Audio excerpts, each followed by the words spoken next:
Šiame video pamatysite, kaip reikia neprižiūrėti automobilių arba kaip nekelt video pusę metų ir po to sugrįžti su dar naujų automobilių ir dar daugiau nebaigtų projektų.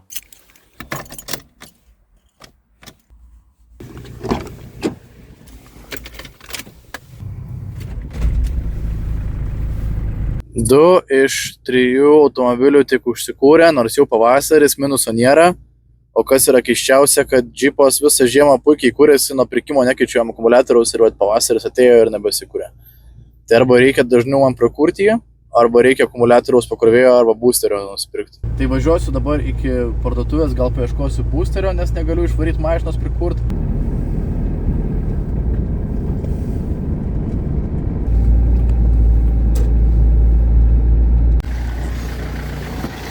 Niekada nepalikit durų, nes nežinos, kas atsitiks.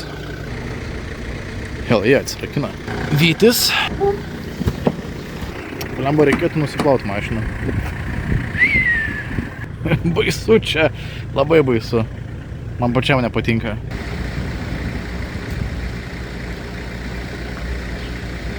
Taip, šitas video, kurį pamatysite, bus labai padrikas, nes tik šiandien sugalvojau, kad aš jį filmuosiu, bet galvoju, reikia prisiverst nufilmuoti, kad bent jau turėčiau ką išleisti ir kad kažkokiu būdu grįžčiau į ritmą. Tik tokiu būdu aš įsivaizduoju, kaip gana prisiversti kelt video.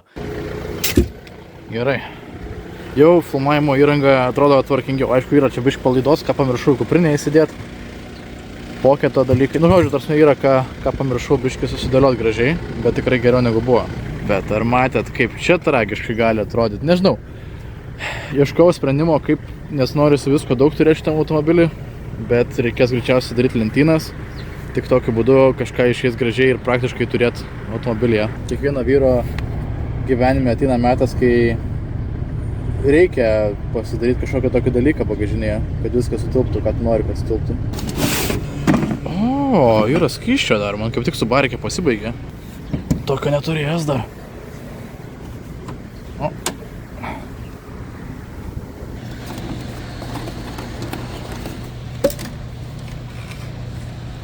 What? Pajero vidus vis dar baisus, bet važiuojam nuplausim automobilį, nes nieko labiau negaliu pakęsti už nešvarę vidų, tai nešvarį išvarį.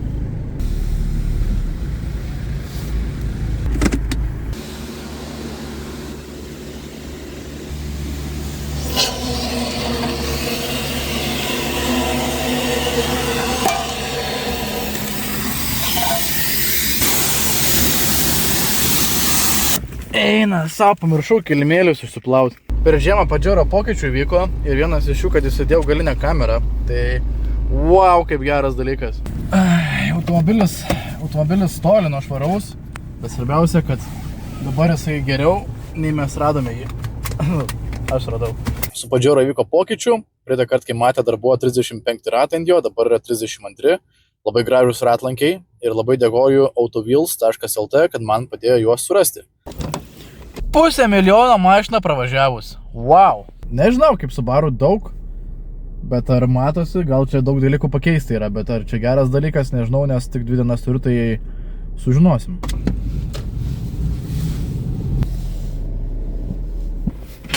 Lyg nerėdam. 23 eurai, bet nuskenuoju, žiūriu 49 ir akcija rodo, bet nuo 30 kažkiek. Beveik pusę kainos, vietoj 50 eurų, 24, 239 gavosi. Wow, tikiuosi jisai veiks. Šiaip, atsisėdus į Subaru visada ką pastebiu, kad labai mažas automobilis. Labai iš karto jaučiasi, kad automobilis yra mažas, nes toks, čia vietos nėra prie Pajero ar prie džipo įpratus, bet džipas irgi panašaus dydžio yra, nes jis toks mažiukas.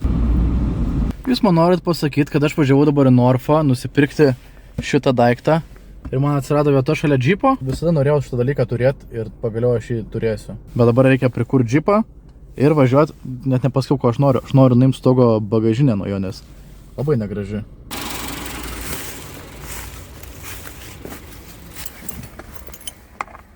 O!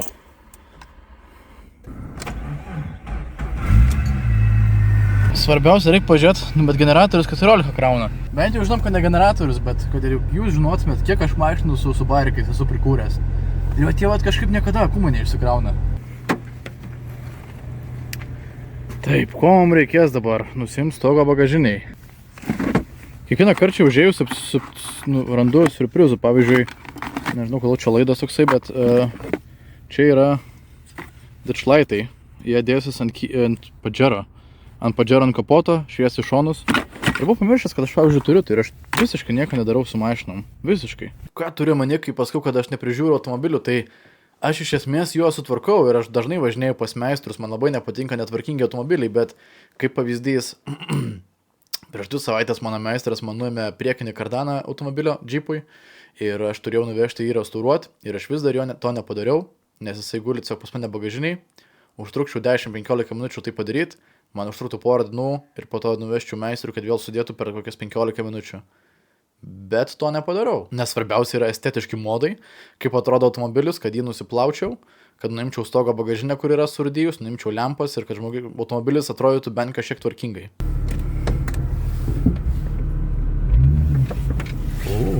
Labai jisai po Subaru ypač toks touchy, toks labai...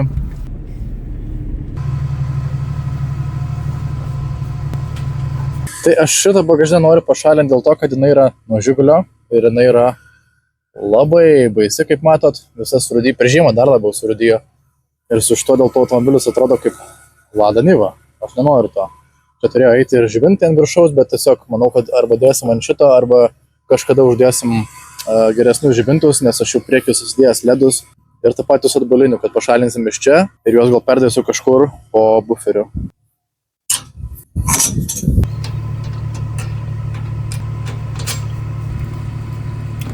Oho, kaip surūdyja. Pagalvojau, parodysiu savo sprendimus, tai čia kažkas negerai buvo ir man atrodo, kad kažkodėl dėjau zateškę ir šaltos virinimo tos varkės ir nežinau kodėl, bet laikosi, bet kažkada nesilaikė, reikia nuimti viską. Koks šakės čia. Neberandu, kur padėjau trišotkę.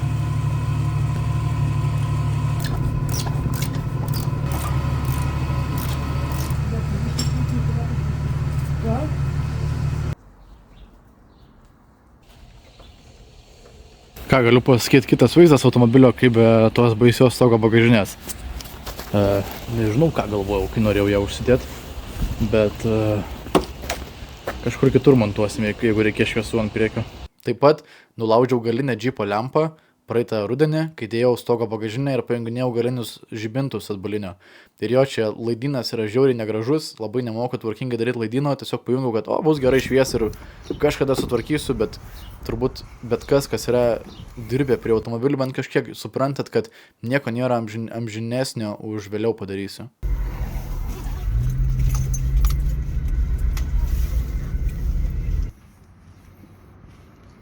Tai aš dabar tik tai supratau, kad jūs nežinot, kas čia per mašiną ir kaip neatsidūrė, nes praeitą video dariau su Pajero. Taip, Pajero matėt irgi yra, o čia yra 99 metų Jeep Cherokee. Nupirkau praeitą spalio mėnesį, man atrodo, gal lapkritį. Ir prasivežiau iš Jonavos ir jisai buvo toks biški ne visai dirbantis normaliai. Viską pakeičiau, žinau, kad paprasta mašina tikrai nesu varikliu bus problema. Ir problema buvo, tiesiog reikėjo patempti dėžės trosą, kad permestų švelniau pavaras. Ir reikėjo pakeisti lambda zondą ir suviklį lambda zondas. Tai tam užtruko man grubiai 3 mėnesius, kad surastume problemą. Nežinau, principė čia yra koksai, nežinau, 2-3 colių liftas sudėtas, 31,6, 31 dydžio padangos. Pakeičiau tik skardas iš tokių volų plačių į siauresnės. Čia yra Nisano skardos uždėtos su rastavkam, nes čia yra 514,3 JDM-inės skylės, tik tai reikėjo biškį išnešti į lauką. O daugiau, gera mašina. Dabar nėra priekinio kardano, nes reikia pakeisti kryžmės. Galiniam kardanui gali būti reikės irgi pakeisti kryžmės. Reikia galinio tilto flanšą pakeisti, nes jisai leidžia tepalą. O daugiau, gera mašina. Vieną kartą buvau su išvažiavęs, galia blokiruoti yra. Tai va, gera mašina, ypač kai nuplauni ir nuėmi stogo bagažinę nesąmoninga.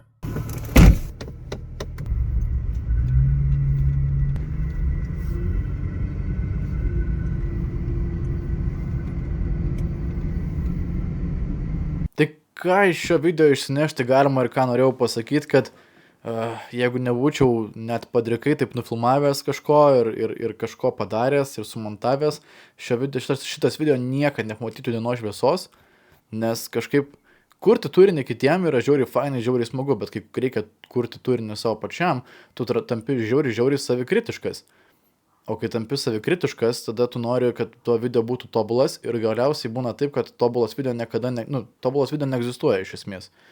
Tai tu negali išleisti video dėl to, kad jisai nėra geras, nors jis yra pakankamai geras, kad būtų išleistas. Tai tiek turbūt šį kartą ir norėjau ir ačiū visiems, kad žiūrėjot.